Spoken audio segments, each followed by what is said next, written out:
چې کوم مفسر د حضور مبارک په علم او عرفان باندې د اظهار اطلاق کړی دی مونږ یې منو تاسو یې منئ خو چې کوم مفسر د حضور مبارک په علم او عرفان باندې د علم غیب اطلاق کړی مونږ یې منو چې تاسو یې ولې نه منئ دا اطلاع چې دا هم په غیب ودا کنه اطلاع چې راغی د هغې نه پس وروسته څه شی دی وروسته څه شی دی چې غیر خدا ته مونږ د یوې ذرې د ذاتي علم قایل نه یو چې غیر خدا علم مونږ د معلوماتو د باری تعالی سره حاوی او برابر نه ګڼو کې دنه د کونینو سردار فرمای دا دوانه قبرونو والا په عذاب کې مبتلا دي انما انظر الى كفي هذه لګویا چې د زه جی دې زګ تاسو تایید علم هغه دا چې په تلی کې داسې یو شی به وي چې به مخفي وي چې کله یو شی لکه د تلی په شان رونما شو او بیا خو یو زمونږ نظر دی یو د کونینو د سردار نظر دی مکتب فکر دی نو مراقب کې پڑھاوي بالکل او تحتاوی پڑھاوي او دا چې کم شروع په نور رضا لګیدلی دی او د ابتدایي کتاب دی کم دی دغه د خیر او خیرات دا ولې ورځ تر د ومه پورې بالکل هغه به تور چې وو اله سبا ورځ پورې جی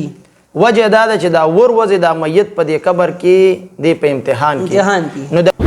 صدقه عنها کما صدقه ورپسې حکم دا د حضور مبارک د صحابي رسول د خلی مبارک الفاظ دي چې کما صدقه حکم 50 نمبر باب لګول په 50 نمبر باب کې 54 احادیث صرف په دې موضوع باندې ذکر کړي لوګي کول بلکې خوراک پکې من دي لوګي خو نن سبا نشته ټول کې سونه دي او د دې لوګي نه مراد هغه خوراک کول دي مبارک مشکات شریف باب المعجزات کې روایت ته حضور مبارک چې په کم کور کې مړ شوی هغه کور ته په اول ورځ باندې راغی او دعوت ورته شوی پیغام خو د ټولو نه اول زما دا دی مدارس کامیاب کې خپل د اهل سنتو مدارس کامیاب کړي طلبا ورته پیدا کړي او سجلوانو مای سجلوانو ما سجلوانو سجلوانو ما حبیب خدای حبیب خدا نحمده ونصلي ونسلم على رسوله الكريم اما بعد فاعوذ بالله من الشیطان الرجیم بسم الله الرحمن الرحیم ہزار بار بشویم دہن بمشک و گلاب ہزار بار بشویم دہن بمشک و گلاب هنوز نام تو گفتن کمال بے ادبی است پروگرام علمی خبروں کې جو قربا صاحبزاده محمد جنید قادری تاسو سره د یو نوې موضوع سره د یو نوې ټاپک سره او د یو اهم شخصیت سره حاضر خدمت ما پروگرام کې موجود زمو سره د سوشل میډیا په لیک باندې انتهایی متعارف شخصیت نوجوان عالم دین مجاهد سپت عالم دین چې د سوشل میډیا په ذریعه تاسو دا وی متعدد کلپس موضوعات او تاسو یقینا چې سماعت کړی وي مراد زما د هغې نه علمی شخصیت حضرت العلامہ مولانا مفتی اسفندیار هارونی صاحب دامت برکاتہ مدرس جامعہ ضیاء القلوب په قراباد نوشهره مونږ سره په پروګرام کې موجود دی ته هر کله وي السلام علیکم ورحمت الله وعلیکم السلام ورحمت الله وبرکاته علامه صاحب اول خو تاسو شکر گزار یو چې تاسو وخرا کو سفر مو کو او دا یو اهم خبر وګړله او زموږ په نوټس باندې راغلی نو تاسو جی شکریا ادا کوم جزاکم الله او رب ذوالجلال دې تاسو دا خدمتونه کاوشونه دا مهنت پوره د دې ټیمه خپل لوی دربار کې باری تعالی په ډېر څه قبول او منظور کړي جزاکم الله جی ډېر خوشاله شو تاسو سره یو ساعت ناستې بو کو یقینا چې زمونږه کم کتون کې دي نو هغوی د هغوی غوښتنه هم دا وه چې داسې قسمه خلک چې هغوی د علم د رڼا نه پیزیاب دي نو د هغوی داسې خوندورې ملګرې او د هغوی خبرې مونږ سماعت کړو یقینا چې په دې عقله باندې خبرې خو جي مفتي صاحب ډېرې کېږي زه به دا ووایم جی چې سرور کائنات حضور نبی کریم صلی الله علیه وسلم یو همجهت شخصیت دی او د هغوی شخصیت داسې دی زه به دا ووایم چې کم صفت ته د حضور نبی کریم صلی الله علیه وسلم ته نسبت وشي نو هغه صفت هم د اعلی مرتبه او د اعلی رتبه چې کوم دی د هغې پیمانه باندې وګرځي. په دې بنیاد خو جي خبرې ډېرې دي، خو موږ تاسو له زحمت درکړی نو زموږ خواهش دا دی چې په دغه متعددو صفاتو کې چې کوم د پیغمبر خدا صلی الله علیه وسلم سره تعلق لري پای کې یو داسې اهمه موضوع هغه دا ده چې علمیت د حضور نبی علیه الصلاۃ والسلام. په دې بنیاد باندې شیخ صاحب کو تاسو روشنايي واچوي او مونږ په دې کې څو سوالات تاسو نو ته پوښتنه پې کې به بنیادی سوال زمونږ دا وی چې آیا په عوامي لهجه کې تاسو زمونږ د خلک پوهه کې چې علم غیب چې کوم دی نو دا څه شی دی او بیا خاص طور په علم غیب عطایي کې چې کوم زمونږ علماء اهل سنت والجماعت او بریلوي مکتب فکر کم موقف د هغې هغوی منونکي دي نو په دې هکله تاسو جي په مختصر شارټ نوټس کې څه ووایئ. بسم الله الرحمن الرحیم. د ټول نه اول زه ستاسو ډېر زیات مشکور یم او باری تعالی دې ستاسو دا هلې ځلې او دا کوششونه خپل لوی دربار کې قبول او منظور. آمین آمین. دې مسله کې د ټولو نه پیل نمبر او ضروري خدا خبره زمونږ د اهل سنت او عقیده او نظریه ده جی چې رب ذوالجلال په کل خلایقو کې او په کل ممکناتو کې په ټولو مخلوقاتو کې رب ذوالجلال د کونینو سردار امام الانبیاء جناب محمد رسول الله صلی الله علیه وسلم بے مثل و بے مثال پیدا کړ. رب ذوالجلال ورته لوړ مقام لوی شان او لوی مرتبه ورکړې ده چې څنګه شان او مقام او مرتبه دا بلند او بالا ده دغه رنګه زمونږ او ستاسو د غمخوار نبی د کونینو سردار هر یو صفت دا بے مثل او بے مثال دی. ماشاءالله جی. دغه صفات یو صفت د رسول الله مبارک اغا علم دی چې دام رب ذوالجلال حضور مبارک تا ورکړی تا ډېر لوی مقام کې او لوی پایه باندې علم رسول الله مبارک ته رب ذوالجلال ورکړی دی. ماشاءالله جی.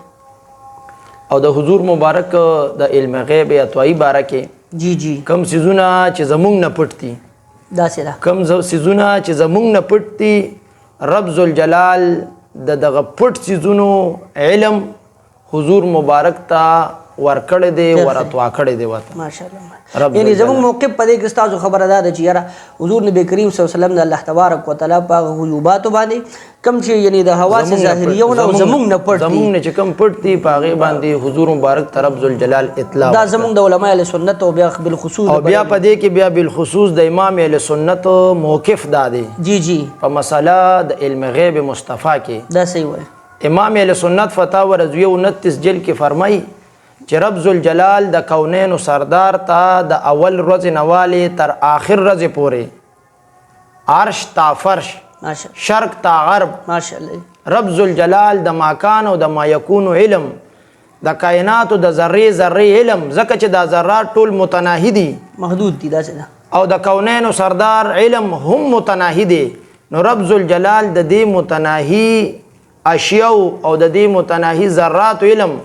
رب ذوالجلال د کونینو سردار ته وراتوا کړی دی. همداسې دی. اسې په دې حواله باندې تاسو ډېرې ښکلې خبرې وکړه او عالم پیش کړه خو داسې لږ قدرې زموږ د عوامو دپاره چې آیا داسې څه واقعات چې په هغې نه مونږ دا خبره فهم کړو چې او یاره پیغمبر خدا صلی الله علیه وسلم په داسې مقاماتو کې د هغې غیوباتو علم ورکړی دی او ما تا ته په ګوته کړی دی چې او یعنی مطلب تر یوم القیامت پورې یو پیغام پرېښودی شوی چې حضور مبارک په داسې مخفي اشیاو باندې علم لري. یو خو دې مسله کې دا خبره ضروریات ساتل پکار دی چې دا مونږ په دې باندې ټول پوه شو. آسان الفاظو کې امام اهل سنت فتاوی رضویه کې د دې خبرې تفصیل ذکر کړی چې دا زمونږ د اهل سنتو اجماعي عقیده ده. دا صحیح وایي. دا زمونږ د اهل سنتو مؤمنانو مسلمانانو اتفاقی عقیده ده چې مونږ غیر خدا ته په دې الفاظو باندې مونږ ته ځان پوهول پکار دي. دا د امام اهل سنت د فتاوی رضویه 29 جلد الفاظ دي جی چې غیر خدا ته جی مونږ د یوې ذرې د ذاتی علم قائل نه یو. ښکلې خبره مو کړه. غیر خدا ته د یوې ذرې د ذاتی علم د ذرې مونږ قائل نه یو. تاسو وایئ چې سیدي نو به طور اتوا دي. دویم نمبر امام اهل سنت فرمایي فتاوی رضویه دک 29 جلد کې چې غیر خدا علم مونږ د معلوماتو د باری تعالی سره حاوی او برابر نه ګڼو. ماشاءالله. دا زمونږ د اهل سنت عقیده ده. او بیا د هغې د حضور مبارک د علم او د عرفان د باب نه چې داسې کوم واقعیات دي مشکات شریف جلد اول کې او حدیث نمبر 310 کې عبدالله ابن عباس سے فرمائی جی وی مر النبی صلی اللہ علیہ وسلم بقبرین ماشاءاللہ وی د کونینو سردار سره پادیرو قبرستان یو 2 قبرونو باندې تیرېدم جی جی د کونینو سردار فرمایي وای دا دوانه قبرونو والا په عذاب کې مبتلا دي بالکل داسې بخاری قبر د پاسه خوره ده جی خورې د لاندې بیا تبې دي او خزي دي د هغې د لاندې میت پروت دی حضور مبارک په ځمکه باندې د پاسه تشریف فرما دی او وای دا قبر والا چې مونږ ته ښکاري نه جی جی په قبر کې دننه د کونینو سردار فرمایي دا دوانه قبرونو والا په عذاب کې مبتلا دي د څه د وجې عذاب دی یو چې د به د تشو بولو د ساسکو د رشاشو نه به ځان نه ساتلو بل به چغلخوري کوله جی جی نو اوس دغه څیزونه مونږ ته نه ښکاري غیب دي پټ دي او د کونینو سردار مې فرمایي عبدالله ابن عباس سے فرمایي چې حضور مبارک فرمایي چې دا دوانه مردگانو قبرونو کې کسان چې دي دا په عذاب کې مبتلا دي دا مبتلا دي داسې وایي حضور مبارک ته په دغه پایه کې رب ذوالجلال ډېر لوی علم او عرفان ورکړی دوی علامه صاحب ډېر ښکلې خبره وکړه او زه یو خبره په دې کې لږ اضافه کوم هغه دا چې هغه علامه صاحب دا زیر مطالعه به وي چې حضور نبی کریم صلی الله علیه وسلم دونه پورې وپرمیل چې د دوی هغه وجه د عذاب څه ده وجه عذاب بیان کا بیا د هغې کې د تخفیف چې کوم اسباب هغې دې بیان کا زه په دې کې د عوامو په بنیاد چې مفتی صاحب یو خبره وکړه هغه دا چې ذره ذره علم د نبی پاک صلی الله علیه وسلم هغه طرف ته د متناهي او غیر متناهي تقسیم وکړو نو په دې بنیاد خو زه به دا ووایم چې هغه روایت د مسلم شریف چې حضور نبی کریم صلی الله علیه وسلم فرمایي چې رب کریم رب کائنات ما ته دا ټول کائنات را فولډ کو او زه حتی رأیت مشارقها و مغاربها او په یو روایت کې حضور نبی کریم صلی الله علیه وسلم مبارک داسې فرمایي چې رب کریم دا کائنات داسې راپورته کو کأنما انظر الی کفی هذه دا گویا چې زه جی دې ځای کې ستاسو هغه تایید علم هغه ده چې په تلي کې داسې یو شی به وي چې به مخفي وي چې کله یو شی لکه د تلي په شان رونما شو او بیا خو یو زمونږ نظر دی یو د کونینو د سردار نظر دی نظر کې بیا فرق دی ولې خبره هم ده استاد مطلب دا چې مونږه موقف هم دا دی چې حضور مبارک رب کریم هغه ته علم په ډېر لوی او عظیمه پیمانه باندې رب کریم ور عطا کړی په دې بنیاد باندې خو خبرې ډېرې کېږي خو په حوالجاتو کې حوالجات چې حضور نبی کریم صلی الله علیه وسلم کله د معراج مقام ته لاړو بالکل او هغه روایاتو کې چې رب کریم علمت ما فی السماوات نو هغه کو د ظاهري الفاظ ته وګورو په عموم باندې دلالت کوي بالکل یا رب کریم ول څومره علم ورکو په دې بنیاد بجې یو سوال بلو کو ټایم هم داسې مختصر دی ډېر ښکلی زم چې په ډوټو خبرو شو بغي چې د انباء علی الغیب او د اخبار چې بعض خلک د علم غیب په اړه کې دغه نسبت روباسي نو په دې کې داسې کم طرف ته اشاره ده یا دا پکار دي نه دي پکار یاره مفتی صاحب دې باره کې خو که زه ووایم نو دا تپوس به مونږ دغه خلکو نه کوو چې کوم زمونږ نه دا تپوس کوي صحیح ځکه هر خبرې جواب به مونږ نه ورکوو مونږ به هم تپوس کوو ولې جی د انباء د اطلاع د اظهار اطلاق مفسرینو د حضور مبارک په علم باندې کړی دی د انباء اطلاق هم پې کړی د اظهار اطلاق هم پې کړی او د اخبار اطلاق هم پې کړی جی کم مفسر چې د حضور مبارک په علم باندې د انباء اطلاق کړی مونږ یې منو تاسو یې منئ جی چې کم مفسر د حضور مبارک په علم او عرفان باندې د اظهار اطلاق کړی دی مونږ یې منو تاسو یې منئ جی جی خو چې کم مفسر د حضور مبارک په علم او عرفان باندې د علم غیب اطلاق کړی مونږ یې منو چې تاسو یې ولې نه منئ دا تپوس خو مونږ دی نه کوو چې تاسو مونږ سره انباء منئ اظهار منئ اطلاع منئ جی مونږ یې منو تاسو منئ خو چې کم مفسر پې د علم غیب اطلاق کړی مونږ یې منو چې دا تاسو یې ولې نه منئ دا تپوس به مونږ د دې نه ډېر په ادب احترام باندې او د ادب احترام په چوکاټ کې دننه به مونږ د دې نه کوو اطلاع مفسر اطلاق کړي مونږ یې منو تم بل جی دا اطلاع چې دا هم په غیب ودا کنه اطلاع چې راغه د هغې نه پس وروسته څه شی دی وروسته څه شی دی اضافت خو مه کوئ اظهار د یو علم چې وشو د هغې نه وروسته بیا څه شی دی دا صحیح وایي دا خو مونږ دې نه تپوس کوو تا ته چې د یو څیز خبر راورسېدو اطلاع د ته راورسېد د هغې نه پس تا ته څه شی حاصل شو دا صحیح وایي دا تپوس دي دواړه تپوسونه دا مونږ د دې نه کوو ډېر په ادب هغه د جی بل مفتی صاحب لکه دې ته به راشو چې عالم الغیب فلا یظهر علی غیبه دلته مول د عالم الغیب نسبت شوی بیا د هغې نه وروسته به طور استثناء او نو د باب کې علماء کرام فرمایي چې کله ته د علم غیب باب کولو کې نو په قرآن مجید کې به تا ته 2 قسمه آیاتونه میلاویږي دقه وایم جی یو د علم غیب په نفي باندې بل د علم غیب په اثبات باندې اوس امام اهل سنت فرمایي زمونږ عقیده او نظریه دا ده چې کم د علم غیب په نفي باندې آیاتونه دي مونږ دام د قرآن سمنو کم چې د علم غیب په اثبات باندې آیاتونه دي مونږ دام د قرآن عظیم شان سه غنو کم چې د علم غیب په نفي باندې آیاتونه دي دام حق دي کم چې د علم غیب په اثبات باندې دي دام حق دي کم چې د علم غیب په نفي باندې دي په دې باندې زمونږ کلک عقیده ده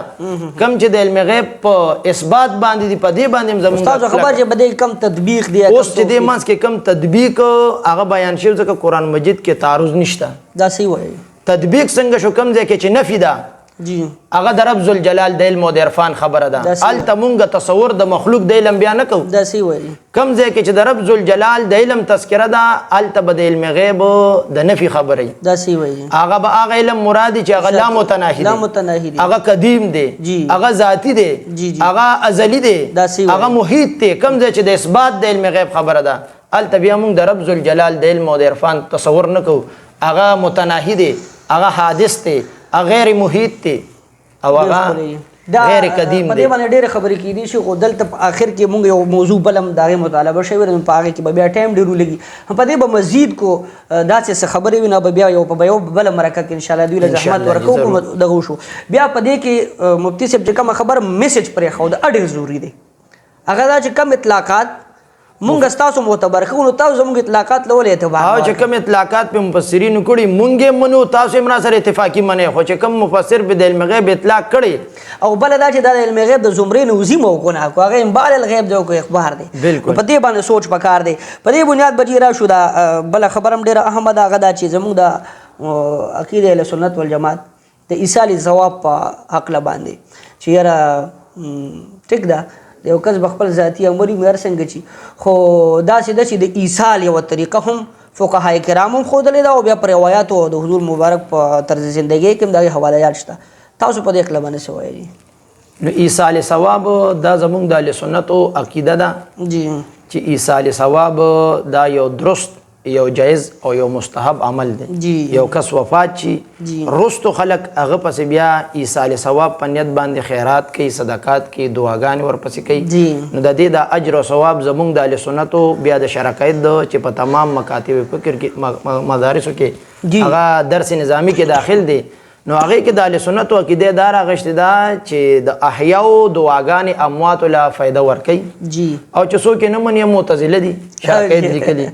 صحیح وایي نو دا به زمونږ د اهل سنتو دغه عقیده او نظریه ده چې دا یو استعمال تاسو جی په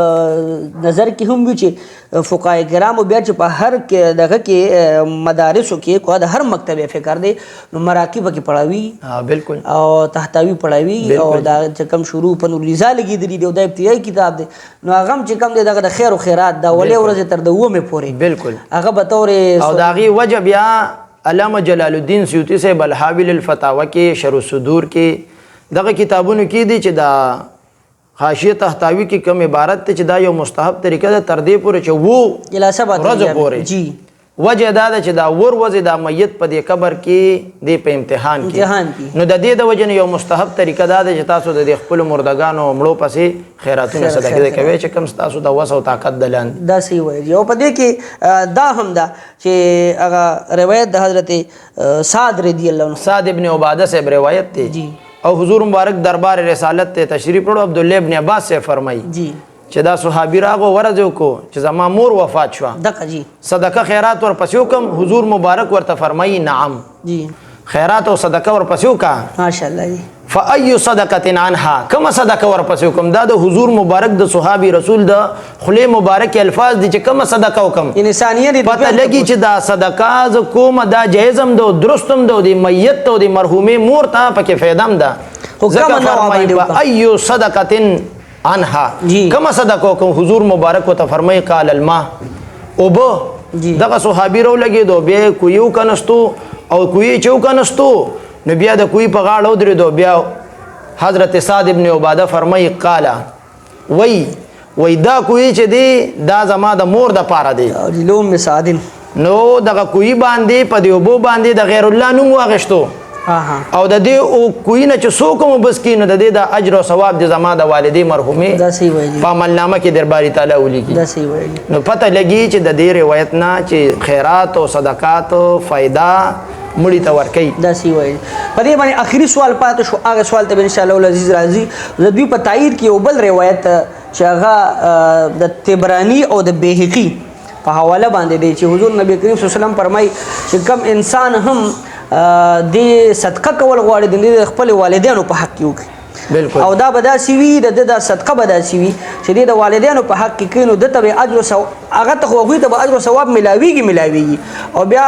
مبارک فرمایي چې ولا ينقص من اجره شیء. د هغه بل د صدقې باب کې جلال الدین سیوطي صاحب شرح صدور نوم یو کتاب دی. جلال الدین سیوطي صاحب داسې د دې زمانې وړو کې عالم نه دی. دته 2 لکه احادیث په یادو باندې سندن یادو او د جلال الدین سیوطي صاحب په هغه وخت کې د لس کم سل کتابونه لیکلي. په هغې کې یو کتاب شرح صدور دی. شرح صدور کتاب کې 50 نمبر باب یې لګولی. په 50 نمبر باب کې 54 احادیث صرف په دې موضوع باندې ذکر کړي او په هغې کې 19 نمبر حدیث د حضرت ابو هریره رضی الله عنه د حدیث مبارک راوي دی او فرمایي چې رسول الله مبارک فرمایي اذا مات الانسان انقطع عنه عمله. بالکل. چې کله یو انسان وفات شي نو د عمل نامه بند کړي شي او ټول دغه چې کله بند کړي شي مګر 3 سيزونه دي چې بعد الوفات بعد الوصال د مرګ نه پسم د انسان په عملنامه کې هغه اجر او ثواب لیکل کېږي. یو صدقه جاریه ده، یو علم نافع دی او دریم نمبر او ولد صالح. نو ولد صالح نه دا پته لګي چې کله ولد صالح د مور او پلار د پاره د رب ذوالجلال په دربار کې دعاګانې غواړي نو هغه دعاګانې د میت د پاره باعث د ډېر خیر او د برکت ګرځي. امام فخر الدین رازی رحمت الله تعالی په فضایل د بسم الله کې لیکي چې هغه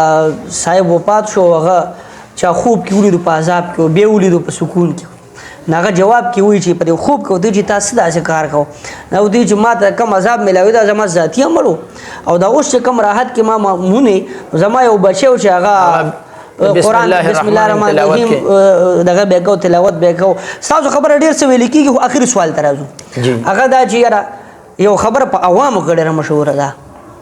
زبان ضد عام خبره ده او عوام ډېر هایلایټ کوي. نو شاید په دې کې حقیقت څومره دی چې یاره د مړي په کور کې اور بلول او بیا پکې دا حسرم کې چې تر 3 ورځې پورې نو دې کې تاسو څه خیال دی؟ نو د مړي په کور کې اور بلول، د اور بلول نه مراد دا دی چې د مړي په کور کې خوراک او لوګي کول بلکې دی خوراک پکې منه دي. لوګي خو نن سبا نشته، ټول کیسونه دي او د دې لوګي نه مراد هغه خوراک کول دي. جی نو خوراک کول دي. نو مونږ الحمدلله د مړي په کور کې مونږ قطعا چې کوم من رسول الله مبارک فرمایله د مونږ په دې نیت باندې خوراک نه کوو. جی او دا چې څوک دا اعتراض کوي نو زما پوره یقین دی چې دی په دې نیت باندې خوراک کوي. اگر چې رسول الله مبارک منه فرمایله ده چې تاسو د مړي کور کې خوراک مکوئ. جی جی او دی زما پوره یقین دی ختمن او جزمن ویم چې دی په دې نیت باندې د مړي په کور کې خوراک کوي. بخوله کې او ډیر داسې دي هم مونږ چې د مړي کور ته لړ شو مونږ د دعا په نیت باندې ځو، د ایصال ثواب په نیت باندې مونږ هغه ته خیر رسو. په دې نیت باندې مونږ دغه تعزیتي موکو ته ورځو. جی کم الته چې خیرات او صدقات تیار شوي هغه د ایصال ثواب او د خیرات او صدقات په سلسله کې تاسو یو ذهن کې راولم نو هغه دا چې د ملمستیا روټه هم ضیافت بل ضیافت چې خوري هغه هم دی خوري دی ته پته چې په دې ټیم کې روټه ده نو د ضیافت او د ملمستیا په دور حضور مبارک منه فرمایله دو دی خوري. مونږ نه خورو، مونږ لړ شو د ایصال ثواب په نیت باندې کسن وړې د خورو. مونږ لړ شو د تلاوت په نیت دواله زو تلاوتن لزو مونږ دی نه زو کله مړي په کور کې خوراک منوي. حضور مبارک مشکات شریف باب المعجزات کې روایت ته حضور مبارک چې په کم کور کې مړ شوی هغه کور ته په اول ورځ باندې راغی او دعوت ورته شوی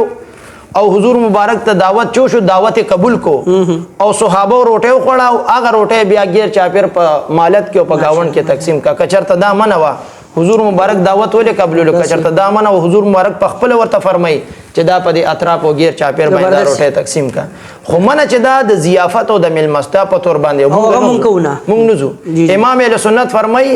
چې بیا کوم دا ورځ دي چې د ورځ کې به کې د ورځ کې امام اهل سنت فرمای کم تعین دروازه چي دي نو دا عرفي دی، دا تعین عرفي دی، لازم شرعي نه دی. دا سی وای چې په دې ورځ باندې خیرات کو نو اجر پکې ډیر دی او په دې بل باندې کو په دې باندې خیرات اجر خیرات کار ډیر ټیم کولای شي. دا تعین عرفي دی جی او تعین شرعي نه دی دا صحیح وایي. نه لازم شرعي دا دی صحیح وایي. نو دا سه د افتراګان دي نور خیرات او صدقات مړي ته فایده هم ورکوي جی جی. او دا دی چې په کم طور په مونږ باندې اعتراض کی قسم د تخرم چې په دین یې دی بد دغلت دي دا تو خو خوراکونه ډېر ښکلې خبرې وشي او ډېر په خوشطبع انداز کې او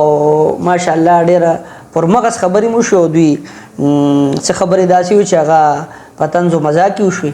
او څه داسې وي چې سنجیده خبرې وي نو موږ سنجیده وکړې خو یقینا ټول د خیر ښېګړې خبرې وشي او دوی چې څه هم وي نو تاسو واورېدل زمونږ د 30-35 منټ مکالمه چې کوم وه هغه یقینا مدلله وه او دوی چې څه وي نو هغه داسې نه و چې یو عام عرفي خبرې وي بلکې هغه محققانه خبرې وي قرآني هغه د احادیثو استدلالات پیش کړل بیا هغوی مستند حوالجات پیش کړل بیا زما په خیال چې زه به په دې مرکه کې دا ووایم چې نظریاتي اختلاف هر څوک ساتلی شي موږ د خپلې نظریې دفاع کوو موږ چې څه وایو د نظریې په بنیاد باندې وایو او اختلاف رای هغه د هر چا مزاج او طبیعت دی به هر کیف زمونږ چې کوم موقف و مونږ به بانګې دهل او هغه مونږ چې کوم دی نو باقاعده اشکاره کو تاسو ته په ګوتم کو زه اخري د مفتی صاحب نه یو 2 ټوک پیغام د خپل عوامو لپاره چې هغوی څه د هغوی مافي ضمیر وي نو په یو منټ کې خپل پیغام د خلکو ته وړاندې پیغام خو د ټولو نه اول زما دا دی چې خپلو مجالسو محافلو ته چېرته بدعقیده کس مه راغواړئ جی زمونږ لویه کمزوري ده د بدعقیده کس چېرته خپل مجالسو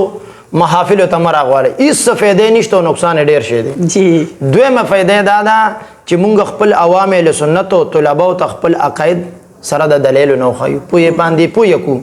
دا دویمه اهم او ضروري خبره چې خپل عوام او خپل طلبا په خپلو عقایدو نظریاتو معمولاتو باندې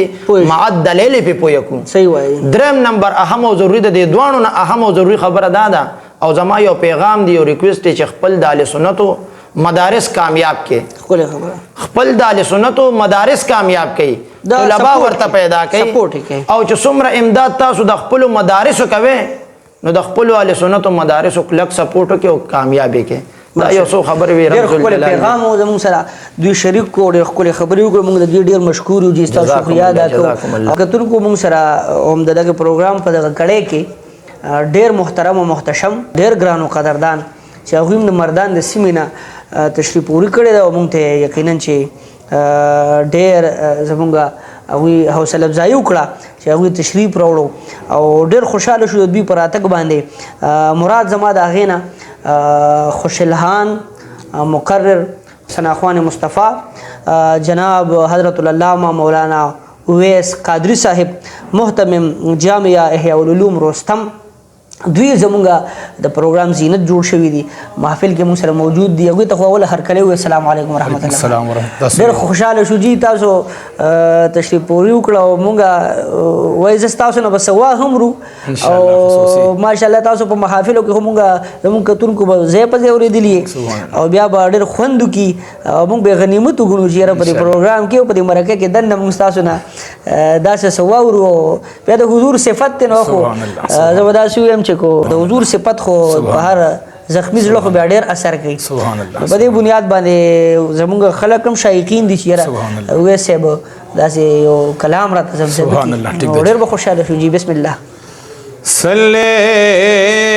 علی نبینا ماشاءالله ماشاءالله صلی علی نبینا صلی علی محمد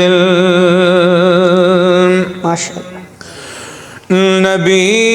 مصطفی ډېر الله نبی مصطفی حبیب خدا حبیب خدا و نبی مصطفی نبی مصطفی حبیب خدا حبیب خدا عرب عجم شورنا پا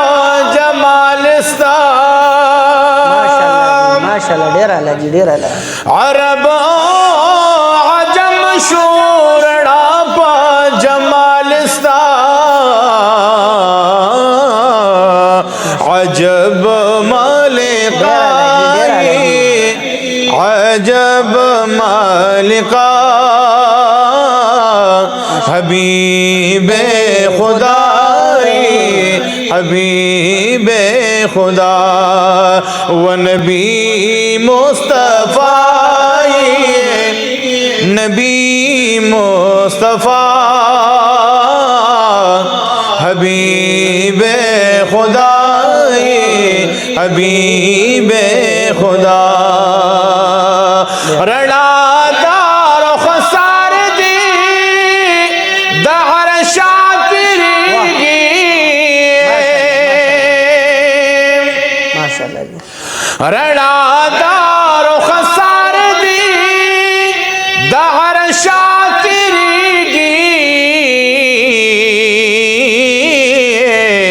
سجلوانو مائی سجلوانو سجلوانو مائی سجلوانو حبیب خدا حبیب خدا و نبی مصطفیٰ نبی مصطفیٰ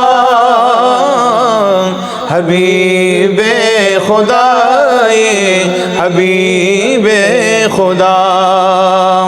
ولان قدسیان لا